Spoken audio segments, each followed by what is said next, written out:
The UK set out steps for completely removing controversial Chinese tech giant Huawei from Britain's 5G infrastructure, citing a massive security risk. UK telecom companies will soon be restricted from making new purchases of Huawei equipment. By the time of the next election, we will have implemented in law an irreversible path for the complete removal of Huawei equipment from our 5G networks. The UK plans to have all Huawei equipment eliminated from its network by 2027. Dowden says this will delay the rollout of the UK's 5G networks, but that it's necessary to avoid security compromises. The U.S. earlier warned Britain of Huawei's links to the Chinese regime and its potential to use the technology for spying. Officials says using Huawei could compromise UK-US intelligence sharing. The U.S. says most of Beijing's South China Sea claims are completely unlawful. Secretary of State Mike Pompeo officially rejecting Beijing's claims to various areas and features of the sea.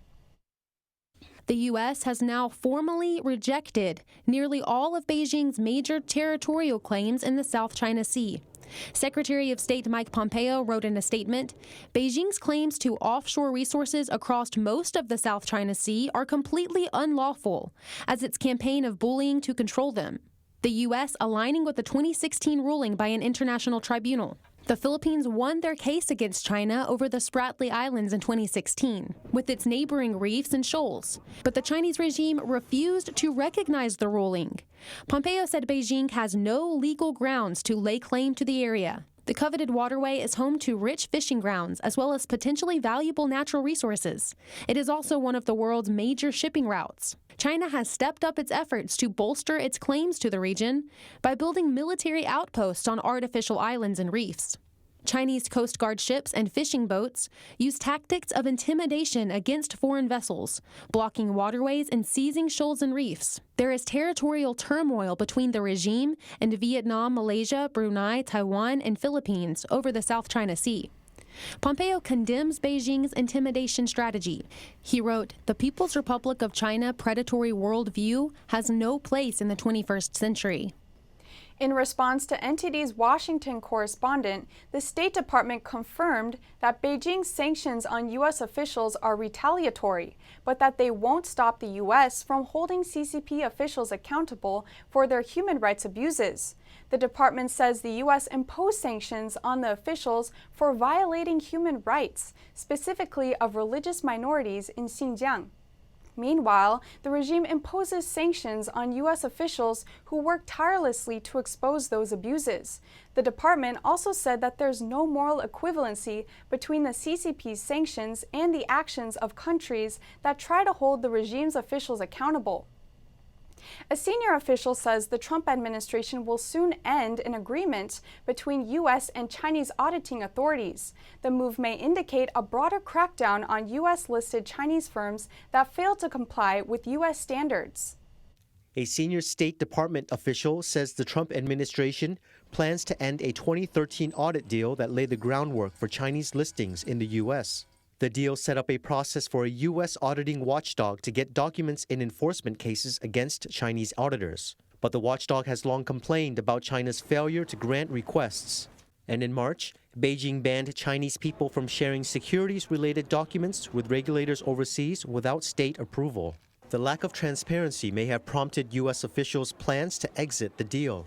Ending the agreement requires a 30-day notice. The termination would not directly threaten the listed status of Chinese companies trading on U.S. exchanges. Pressure is also mounting in Congress. The Senate passed a bill that would prevent any foreign company from being listed on U.S. exchanges if it failed to comply with U.S. audits for 3 years in a row. Some U.S. investors say this could shut them out of investment opportunities available to investors in other countries.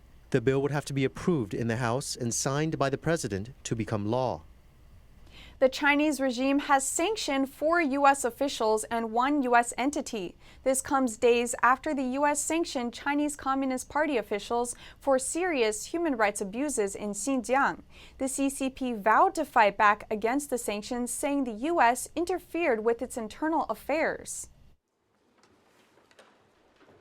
The Chinese Communist Party, or CCP, has targeted 4 Republican politicians and the U.S. Congressional Executive Commission on China by placing sanctions on them, Chinese officials said on Monday.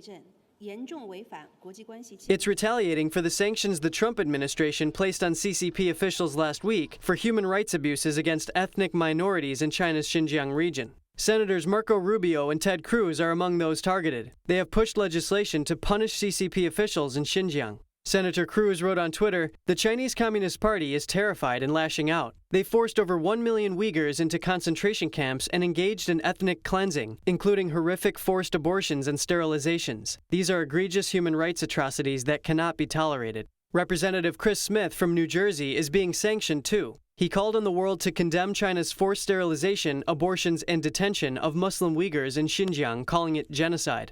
Last week, the U.S. Treasury Department sanctioned 4 Communist Party members and 1 entity in China for serious human rights violations against ethnic minorities in Xinjiang. The action is taken as per President Trump's 2017 executive order, which builds upon and enacts the Global Magnitsky Human Rights Accountability Act. The Treasury's Office of Foreign Assets Control sanctioned the Communist Party Secretary of the Xinjiang region and the Xinjiang Public Security Bureau, among others. The CCP vowed it will definitely fight back against the U.S. sanctions. China's foreign ministry spokesman said it was interference in its internal affairs and that it threatens its sovereignty. This is the latest in a rising tension between the 2 superpowers. The relationship has been strained after the CCP virus pandemic and the national security law in Hong Kong.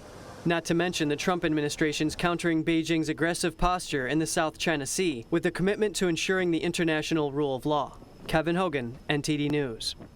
A book publisher in Hong Kong is hastily making changes to a draft of a book called To Freedom.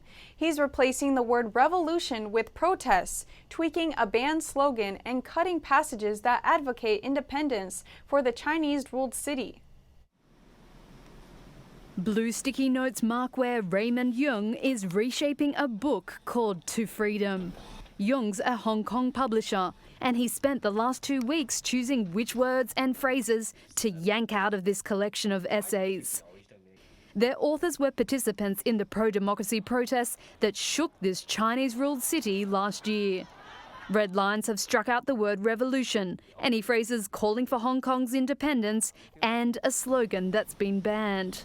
Hong Kong's once unbridled and prolific independent publishers are now censoring themselves in the face of China's new national security law for the city. The law makes the broadly defined crimes of secession, subversion, terrorism, and collusion with foreign forces punishable by up to life in prison.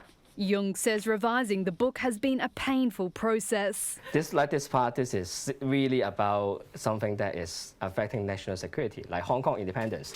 The only way out. Then we feel that this would be too dangerous, so we simply remove this whole part. Yeung says after Beijing first introduced the law, the original printer bailed and 2 other printers turned it away. Another has agreed to take it anonymously, but wants to get a better sense of how the law is implemented first.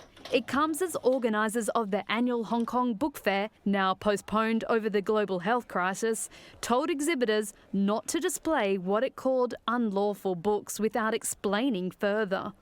Veteran publisher Jimmy Pang has taken part in the fair every year. He believes a book by political cartoonist Zunzi with unflattering caricatures of Chinese leaders could be deemed too sensitive, even though it was published before the law came into effect. Hong Kong authorities say freedom of speech remains intact. But in the past 2 weeks, shops have removed protest-related decorations and slogans, and public libraries have taken some books off the shelves.